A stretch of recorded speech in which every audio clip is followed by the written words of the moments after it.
नमस्कार, मैं हूं अंजलि और आप देख रहे हैं SMS टीवी न्यूज। तो चलिए शुरुआत करते हैं आज की प्रमुख खबर। विधानसभा प्रत्याशी ओमवती अठिया एवं कल्लन पटेल के समर्थन में पटेरा एवं पथरिया विधानसभा के फुटेरा में हुई आमसभा में भारतीय शक्ति चेतना पार्टी के राष्ट्रीय महासचिव आशीष शुक्ला और फिर राजू भैया ने सभा को संबोधित करते हुए बताया कि यदि हमारे प्रत्याशी जीत के आते हैं तो हम 24 घंटे में पूरी विधानसभा में पहले नंबर शराब के जितने ठेके होंगे उन्हें कानून के दायरे में रहकर बंद किया जाएगा। एवं उन्होंने कहा कि आज हर जगह कोई भी विभाग नहीं बचा है जहां भ्रष्टाचार के अलावा ईमानदारी से कार्य किया जा रहा हो। आमसभा का संचालन बाबूलाल विश्वकर्मा भारतीय शक्ति चेतना पार्टी के प्रदेश प्रवक्ता एवं सिद्धाश्रम के प्रसिद्ध सिंगर ने किया। पटेरा से भैया भारतीय शक्ति चेतना पार्टी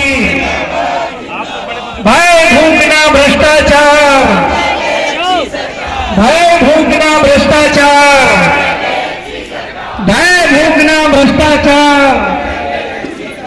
भारतीय शक्ति चेतना पार्टी, भारतीय शक्ति 13 करोड़ लोग गरीबी से दूर हो गए, सभी का जीवन स्तर ऊंचा उठ गया। भारत की अर्थव्यवस्था 10वें नंबर फिर 5वें नंबर पर पहुंच गई। यदि इतना कुछ हुआ तो हमारे देश का जनमानस बेहाल क्यों है? अगर इतना कुछ हुआ पिछले 77 सालों में कांग्रेस और भाजपा ने इतना किया तो आज भी हमारे गांव में, कस्बों में निरीह गरीब शोषित क्यों रहते हैं? पुलिस प्रशासन जिनकी आवाज नहीं सुनता, ऐसे ही कहां से लोग आए हैं? एक तरफ नेता कहते हैं कि हमने गरीबी दूर कर दी, जीवन स्तर ऊंचा उठा दिया, और एक तरफ उनकी भाषा में रहता है कि हम प्रण करते हैं गरीबों, शोषितों, वंचितों की सेवा करते रहेंगे। समझिए, आप उनके खेल को समझिए। एक तरफ हमको आपको आप ऊंचा उठा दिया, ऊपर से जीवन भर गरीब, वंचित, शोषित रखेंगे, तभी हमारी आपकी सेवा कर पाएंगे। अरे कभी ये क्यों नहीं कहते कि हम आपसे यह वादा करते हैं, हमारे घोषणा पत्र में यह है कि हमारे देश में आने वाले इतने वर्षों में कोई भी गरीब, शोषित, वंचित नहीं रहेगा। यह वादा आपके द्वारा क्यों नहीं किया जाता? ऊंच नीच, जाति भेद के नाम पर कभी किसी को सताया नहीं जाएगा, यह वादा क्यों नहीं किया जाता? क्योंकि ना उनकी ऐसा करने की मंशा है, ना उनका कोई इरादा है, ना उनके अंदर वह इच्छा शक्ति है कि समाज में इतना बड़ा परिवर्तन लाए। यदि हमारे बच्चों को स्वस्थ बनाना होता, हमारी बहन बेटियों की इज्जत की रक्षा होती, किस भावना होती, तो भाइयों और बहनों, कब की हमारे मध्य प्रदेश की यह सरकार जो अपने आप को हिंदुत्व की सरकार कहती है, योगी राष्ट्रीय शक्ति पुत्र जी सदगुरुदेव महाराज के द्वारा जब भोपाल में नशा मुक्ति महाशंखनाद किया गया, वहां भी बड़े बड़े नेता पहुंचे, मुख्यमंत्री पहुंचे, उन्होंने वादा किया कि हम नशा मुक्ति का प्रयास करेंगे, एक संभाग से प्रयास करेंगे। लेकिन एक संभाग और एक जिला तो छोड़िए, कुत्ते के पूंछ की समान उनकी भावना टेढ़ी की टेढ़ी रही, और आज तक किसी एक गांव को भी पूरी तरह नशा मुक्त नहीं कर पाया। वहीं भारतीय शक्ति चेतना पार्टी ने, हमारे संगठन के कार्यकर्ताओं ने, हम गर्व के साथ कहते हैं कि इस जनमानस का हमें ऐसा सहयोग मिला, एक महिलाओं का ऐसा सहयोग मिला कि आज इस सागर संभाग में लाखों परिवार नशा मुक्त जीवन जी रहे हैं और समाज की सुरक्षा के लिए काम कर रहे हैं। यदि आपने इतना काम किया तो आपको आज लाडली बहनों को 1000 काम किया तो आज आपको सिलेंडर 200 रुपए सस्ता करने की क्या जरूरत पड़ रही है? सहज रूप से आपको वोट मिलना चाहिए। हमारे आपके दिमाग से ये लोग खेलते हैं। पहले 4.5 साल तक महंगा सिलेंडर दिया, सब्सिडी जो मिलती थी उसको भी काट लिया, और जब चुनाव के 3-4 महीने बचे तो आपको 200 रुपए सिलेंडर कम कर दिया। बहुत सारे लोग खुश हैं, देखिए 200 रुपए सिलेंडर कम कर दिए। भारतीय जनता पार्टी के नेता भी गांव गांव पहुंचते हैं और बताते हैं कि 200 रुपए सिलेंडर कम कर दिए। लेकिन आप जोड़िए कि पहले 4.5 साल तक कितने महीने थे 200 रुपए करके ज्यादा लिए गए, अब 3-4 महीने की छूट दी गई। इसी तरह हम लोग पिछले 10 वर्षों से सुनते रहे पेट्रोल इतना बढ़ा, 70-80 रुपए लीटर मिलने वाला डीजल पेट्रोल 800 के पार हो गया। और जब चुनाव के कुछ महीने बचे तो पेट्रोल डीजल की कीमत को बांध दिया गया। जब बढ़ता था दाम, पूछा जाता था नेताओं से तो कहते थे वो तो ऑयल कंपनियां निश्चित करती हैं, उसमें सरकार का कोई हाथ नहीं है। अचानक क्या हुआ, 3-4 महीने से पेट्रोल डीजल बढ़ ही नहीं रहा, क्योंकि हमारे आपके मन मस्तिष्क से निकाल देना चाहते हैं कि महंगाई बढ़ी है, डीजल पेट्रोल महंगा हुआ है, खाने वाला तेल 200 रुपए किलो पहुंच गया, टमाटर प्याज 100 रुपए किलो मिलता है। हमारे दिमाग से निकाल देना चाहते हैं। जिस दिन चुनाव हो जाएगा, वोट पड़ जाएंगे, 24 घंटे के अंदर आप सुनेंगे कि पेट्रोल और डीजल फिर से महंगा हो गया। बड़े बड़ी पार्टियों, बड़े बड़े नेताओं की इस मानसिकता को समझने की जरूरत है, किस तरह हमारे आपकी भावनाओं के साथ छल कर रहे हैं। स्वास्थ्य सुविधाएं हमारे प्रदेश में, और खासकर दुख होता है जहां इतने भावनावान लोग इस सागर संभाग में रहते हैं, मंदिरों की भूमि है, तीर्थ स्थानों की भूमि है, वहां स्वास्थ्य चिकित्साओं के लिए अपने जिले और संभाग में तो छोड़ दीजिए, यदि कोई गंभीर बीमारी से पीड़ित हो जाता है या आपातकाल अवस्था में पहुंच जाता है तो संभाग तो छोड़िए, प्रदेश में भी इलाज कराने की व्यवस्था नहीं है।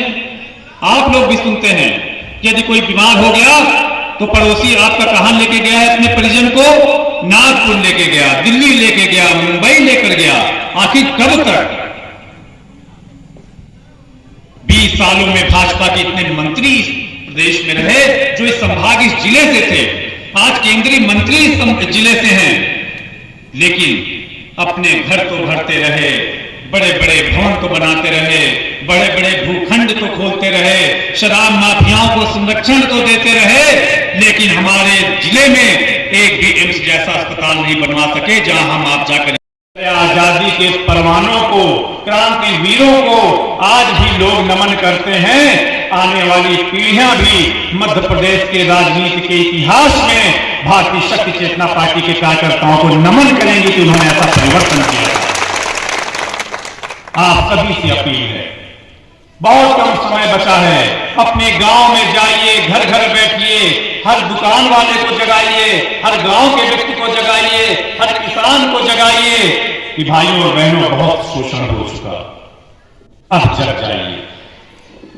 आज दुर्भाग्य तो यह है कि मध्य प्रदेश का किसान सबसे बड़ी संख्या में आज अपनी समस्याओं के लिए आत्महत्या करता है। शराब आपको घर में मिल जाएगी, लेकिन खाद और बीज के लिए किसानों को कभी थाने में लाइन में लगवा दिया जाता है, कभी केंद्रों में लाइन में लगा दिया जाता है।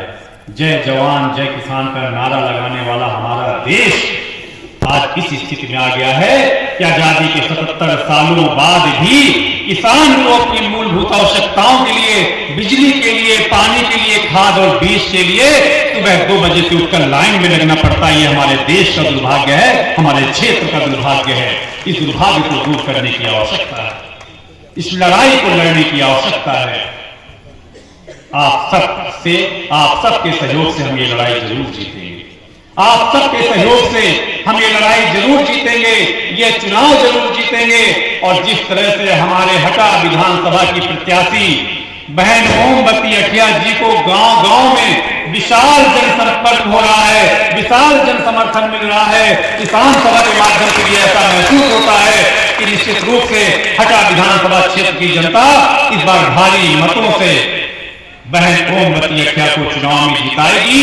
और इस पटेरा नगर में भी आज हम अपील करते हैं कि आपके बाबा दादाओं ने बहुत वोट दिए, और यदि शायद उस समय वो जागृत हो जाते, नशा मुक्त, ईमानदार, भयभूत, भ्रष्टाचार मुक्त व्यक्ति को वोट देते तो शायद इतनी समस्याएं ना होती। लेकिन जो पहले नहीं हो पाया वो आज करना है, और इस बार भारतीय शक्ति चेतना पार्टी की प्रत्याशी बहन ओमवती अठिया जी को जिताना है। कभी नेता अधिकारियों के बच्चे उन शासकीय स्कूलों में पढ़ते हैं, और यदि शासकीय स्कूलों में किसी तरह उन्होंने पढ़ाई पूरी भी कर ली तो कौन से ऐसे विश्वविद्यालय आपके जिले में हैं, कौन सी ऐसी बड़ी संस्थाएं हैं जहां से आपका बच्चा पढ़ लिख कर आईएएस आईपीएस अधिकारी बनेगा, बड़ी कंपनियों में नौकरी पा जाएगा, अंग्रेजी बोलना सीखना चाहेगा। बड़े बड़े नेताओं के, मंत्रियों के बेटे पार्टी की आम सभा किन उद्देश्यों के लेकर के पार्टी चुनाव है। देखिए, भारतीय शक्ति चेतना पार्टी की आज पटेरा में, जो कि हटा विधानसभा के अंतर्गत है, बहुत ही सफल सभा हुई। खुशी इस बात की है कि हमारे कार्यकर्ता तो थे ही, हजारों की संख्या में यहाँ पर आम जनमानस भी उमड़ा था, शहर और नगर के पूरे लोग भी सुन रहे थे। नई महिलाएं बढ़कर आई थी क्योंकि नशा मुक्ति का मुद्दा उनको बहुत भा रहा है, भ्रष्टाचार मुक्ति का मुद्दा बहुत भा रहा है, युवा साथी बढ़कर आ रहे हैं। बस इतना ही, मिलते हैं फिर ऐसे ही किसी बड़ी खबर के साथ। तब तक के लिए नमस्कार और देखते रहिए SMS टीवी न्यूज।